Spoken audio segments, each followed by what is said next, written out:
This might be the furthest we have traveled for the show. In fact, this might be the furthest I've traveled to talk to anybody on a podcast. We are chatting with Courtney Carthy. He is a creator and producer at Nearly Media and Lenny.fm. And Lenny.fm is a platform that's going to help creators get paid. We love that idea. So excited to talk about that. Courtney, thank you for joining us here today. Hello from Melbourne, Australia. You might be able to hear the magpies in the background. Is that what I heard? I thought that was made up on Bluey. No, we get kookaburras too. Oh, wow. All right. Well, I should say, I said today, but for you it's tomorrow's. But thank you for making the time to jump on here and chat with me. I really do appreciate it. So first of all, you have an interesting background as far as like your foray into podcasting. You started out in broadcasting. Where did your career start out, and what made you kind of pivot over to working with digital content creators?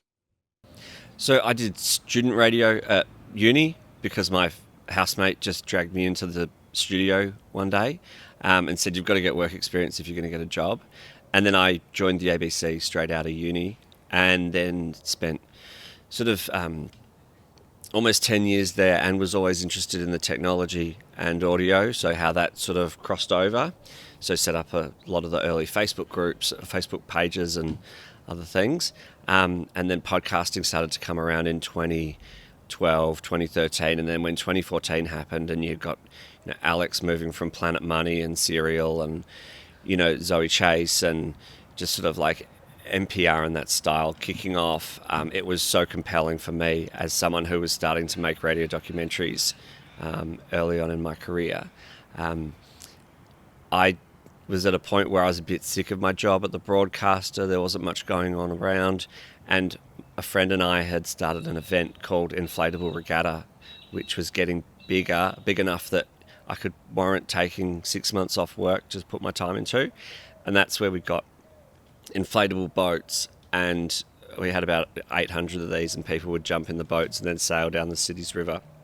It was fun, exhausting, but on the other side of that, I thought, if I get through this, maybe I could set up a podcast production company a la Gimlet, because that had been going for a year or two at the time, and do branded shows, because Australia just doesn't have a big audience to monetize with ads, and then do some creative shows, some original shows. And that was 2017. Now we've sort of slimmed that back after doing a lot of branded stuff and a lot of original shows just to try out. I think we've done about 15 original shows and maybe 20 branded or, paid for podcasts. We've left with 3 shows that do about 2.5 million downloads a year, which is pretty good for the Australian market, or I think maybe any market. We've got work with big name Australian comedians that have been established, and these shows have been running for 6 years. So we've got an audience that's dedicated. We know how to do things for them, and they've got Facebook groups. And then since 2020, or maybe even before then, I was frustrated with how podcasting had money flowing through it. The industry was new, and the only option it seemed was to apply a radio model. And then Patreon came along. That sort of was, but it was a lot of extra work. And I could conceptualize the idea. And after the 2020 Inflatable Regatta event, I was at our office at the time, which had a little studio at the back.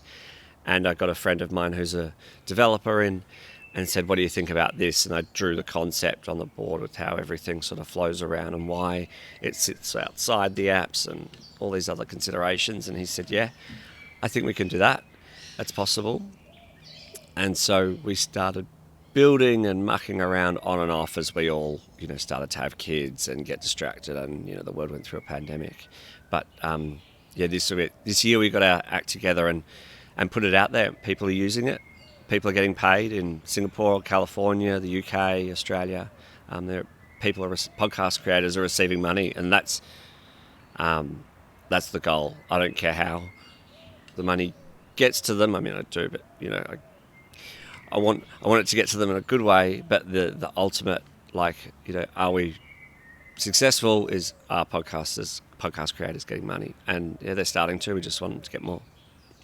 So this is the Lenny.fm platform, and this is the one where you can put your show in and start to get paid for listens. How does it work where you're able to, track the listens, attribute it to the right show, get the money to the creators without having any additional software, right? People can just listen via whatever web browser they're on. Yeah, so we don't host any content or anything like that. It's really just a payment platform. So we monitor a database externally through an API to see that shows are publishing. Listeners become supporters when they pay $4 US a month, and then they choose the 4 shows that they want to support. They can choose more, so they can choose 5, 6, 7, 8, 9, 10. And then when those top 4 shows, if any of them don't publish an episode, the preferences reorganize so that they're always supporting 4 shows that are publishing episodes in the last 30 days. Now then, the money's attributed to those shows. If their show is already a member with Lenny, we'll have their payment information so that we can pay them out when they request, but otherwise it just accumulates. If they haven't registered with Lenny, then we contact them and say, hey, you're accumulating money from listeners, and then they can choose to withdraw that, whenever they want. The thing that's sort of unique about it is that Lenny doesn't try and really interact with the listening experience at all. People just listen where they listen. You don't have to create any extra content for it.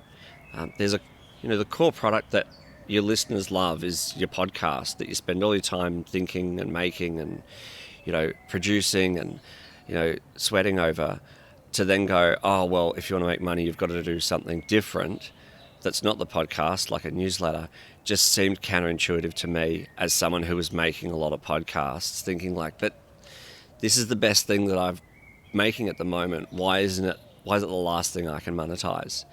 And so when we were setting it up, I thought, I don't want people to have to go and produce extra content. I mean, you can if you want to, and it's a good way to reward listeners that are supporting you through Lenny.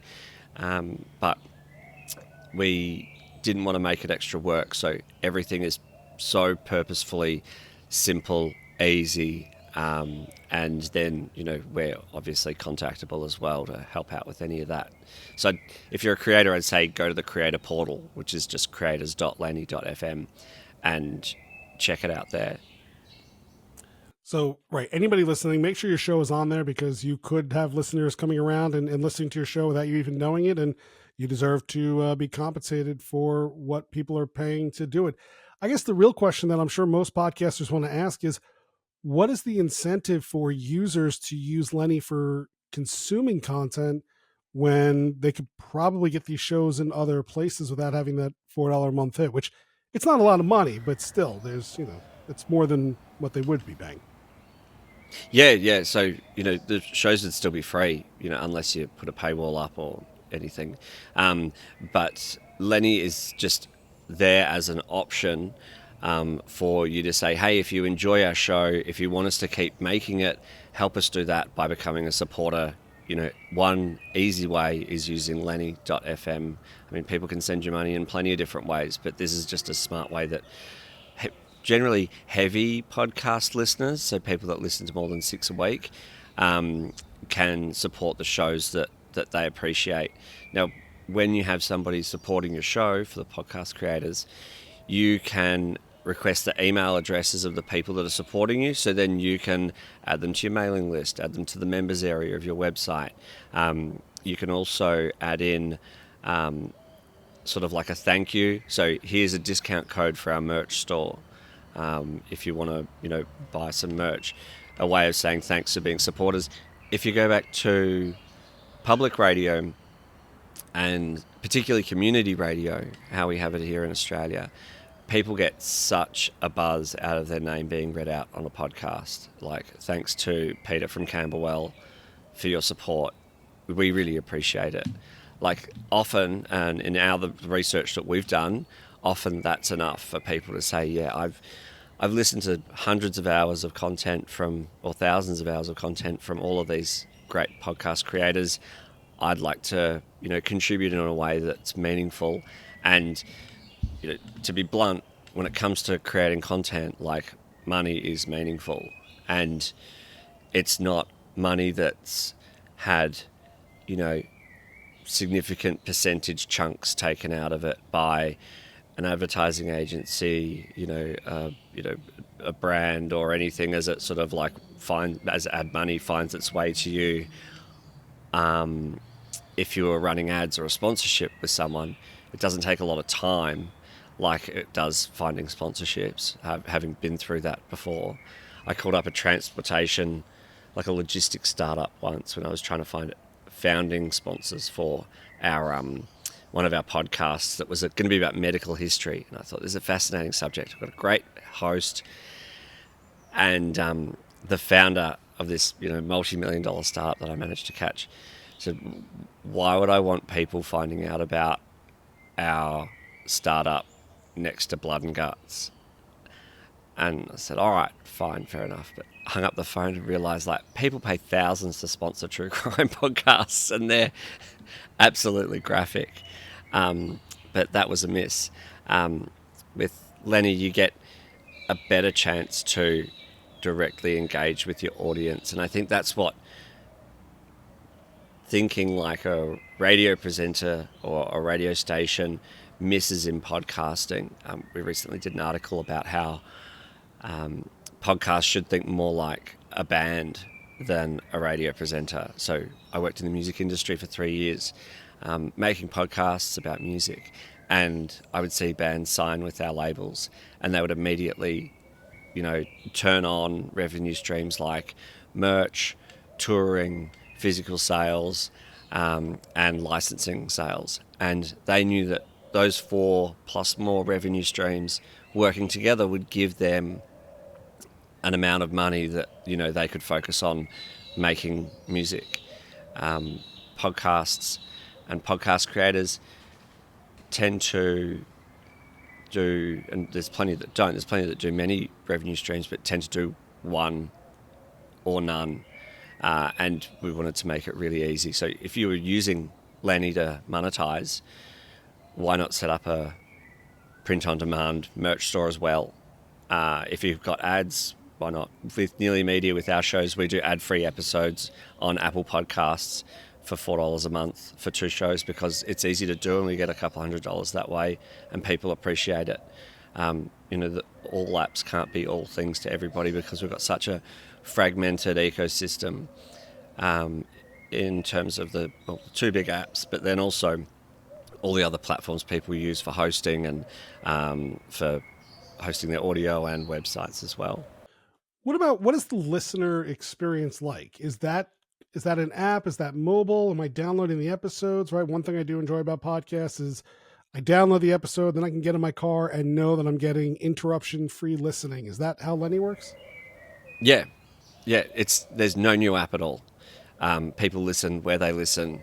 It's just a way similar to like Buy Me a Coffee or PayPal or Venmo, where you've got a direct relationship with the podcast creator through our platform.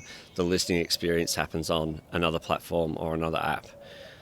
So how are you tracking the listening and the support? Or is it just, I'm giving $4 and saying, these are 4 podcasters I want to support. Maybe I didn't listen all month, but I still want to support them? Yeah. So what we track is whether or not the podcasts published an episode that month, 1 or more episodes. And if they did, then they get the split for that month. If they didn't, they get shuffled out. But we can't track if you've listened to the podcast that you're supporting. That's just too difficult at the moment. And also, if you've chosen to support them, that's a choice that you've made because you're probably listening to these shows. Yeah, that makes sense. And then you said it's kind of ranked. And if we're talking about $4 a month, is it $1 per person, or is there like a little bit more of a weighted split for those 4 shows? At the moment, we've kept it even, so it's $1 each for the top 4, minus 10% to Lenny to keep us keep us going. And then that just accumulates. So it's 90 US cents accumulating per listener each month. The economics of it work out a little better than advertising if you have close to 1% of listeners supporting you on Lenny, and then after 2%, 3%, 4%, up to, maybe if you had 10% of your listeners supporting you on Lenny, you're doing really well in terms of the comparison to other ways to monetize. The economics work out really well like that. And if the shows that your listeners also listen to, so if someone listening to Podcasting Tech supports you and then supports another show that's similar, and then that other show says, hey, if you want to support us, do that on Lenny FM, those other listeners to the other show might end up supporting you. So you might have, say, 5 active people that have come because you've promoted Lenny, but then you might also have 5 other people that are supporting you because another podcast has done it. So the ecosystem and the way that it's set up, the ecosystem will sort of become self-supporting, and in a way, if that makes sense. So the success is spread around. It's not a $100 million Sirius XM deal with one podcast that's got 5 producers. It's whatever money's going through Lenny FM has to be spread out across the podcast ecosystem, because people have to choose one or more podcasts to support. So if there was $100 million going through Lenny, only $25 million would go to one show if everybody supported that one show. And then the other 75% gets spread out in any funny way across the ecosystem. And that way, that's part of the thinking that we had when we started it, that we didn't want people just to support the shows that were great at selling to them, that they should support them. We wanted people to support shows that they listen to regularly, with an opportunity, that was built in to the product. And going through the economics of it, like, spreadsheets, it performs that, but we just need to get to a bigger scale. That said, we've got, for the amount of people we have subscribed to Lenny, either free or paid, we've got lots of, we've got about 2.5 times the amount of podcasts that have listened. So for every 100 people that subscribe to Lenny, about 250 podcasts are mentioned. We're able to go to those 250 and say, hey, people are interested. People are really appreciating the show. All right. So if you're listening to this and you're a podcaster, there's no reason not to submit your information to creators.lenny.fm to ensure that if there's somebody out there who wants to give you money for your show, that you can. And also might as well, press and let listeners know this is a place where they can listen, where they can support their favorite content creators, you and maybe a few others. Again, we were chatting with Courtney Carthy. He is the basically co-founder of Lenny.fm, and he's a producer at Nearly Media. Courtney, before we let you go, and we thank you so much for your time, we have a couple of questions we like to ask everybody. I mean, I know obviously supporting podcasters is probably the main spot, but is there somewhere else where you would like to see improvement in the podcasting world, whether it's from the listening side, creation side, distribution, anything like that? I feel like podcasting is sort of slowly losing its community a little bit. There used to be a lot of interaction previously with people sort of trying new things. And as we've all sort of like grown up, we're figuring out what works. So that fringe element of podcasting, I think, has gone away a little bit. But, maybe that's me just being nostalgic for, whatever reason. Discovery is always one that I think is, could be improved. Everybody wants their podcast to be found. I want to discover new podcasts that are really cool and listen to those.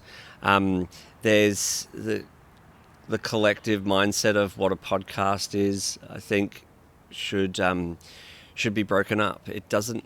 It is so. The classic one is there are too many podcasts, and then you go, well, there are too many books, there are too many social media accounts, there are too many songs.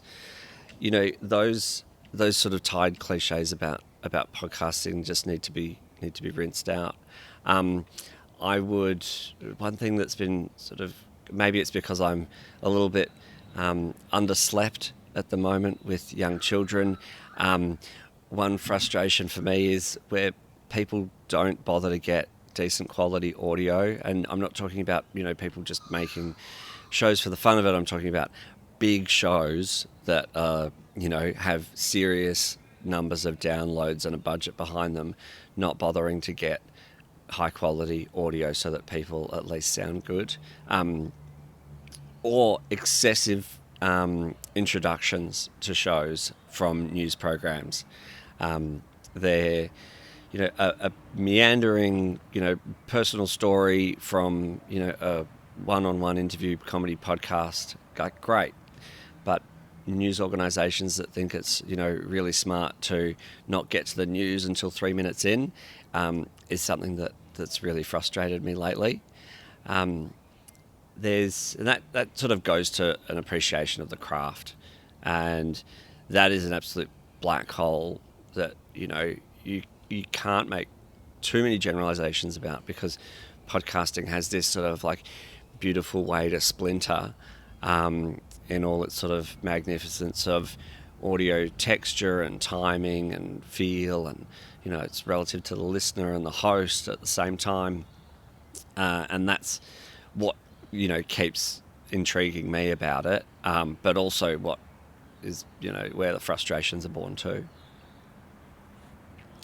Understood. And yeah, I always refer to that pre-show banter as like my cat talk, right? And right, listen to a comedy podcast, great, talk about your cats. If you're trying to teach me how to do better on my taxes, I don't care. I'm not here for that. Don't waste my time.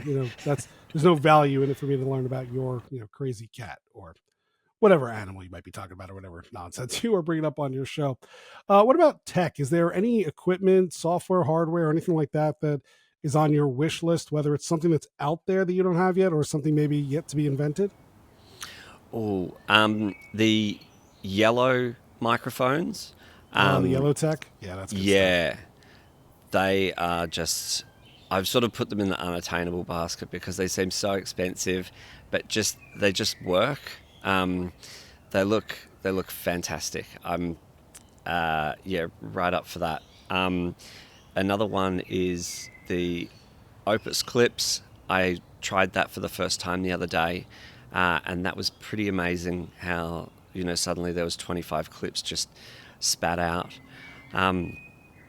I'd say those two things probably. I mean, always want great field recording equipment. I don't have a permanent studio these days because our talent have packs that they get around with, but some sort of video setup would be the next thing, I think, that we'd go for. That said, we should be using the studios that our advertising partners have let us, but the talent are often recording at home or at an old pub in Fairfield, just north of Melbourne. But I use Reaper a lot. That's my big fan of Reaper, and will argue with people on the internet like I'm arguing about US politics, just in defense of Reaper.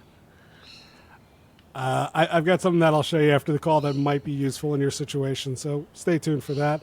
And last question, is there a podcast in your playlist that you listen to, maybe one or two that you would dedicate your dollars to on Lenny? Oh yeah, absolutely. So the Seneca podcast, I've been listening to that for years. It's all about China, society, culture, politics, history, by the very capable Kaiser Kuo. The Deposition, but I don't think it's still going. This was a table read of Elon Musk's deposition that was made public, which is hilarious, and something that these sort of, I think they're 4 actors play Elon, his lawyer, the plaintiff, and another lawyer, and it's them just reading the transcript of what happened. It's quite funny. They sort of go until they can't contain themselves anymore. Another one that I'm a fan of is Empire, which is a history podcast that's been going on for a couple of years now with William Dalrymple and Anita Arnott. And then lastly, I think probably something like News Weekly, which is a Pakistani comedian in Australia who does a weekly take on the news. Is a satirist and comedian. Good list. Well, once again, we've been chatting with Courtney Carthy of Lenny.fm. We'll have a link to the show, especially the creators link, where you can sign up, get your name on there, make sure anybody interested in supporting your show can do just that. Courtney, thank you for being up super early to chat with me here today. Appreciate it. My pleasure. Thanks so much for having me. I really appreciate it. And if you're ever in Melbourne, let's say hi. Will do.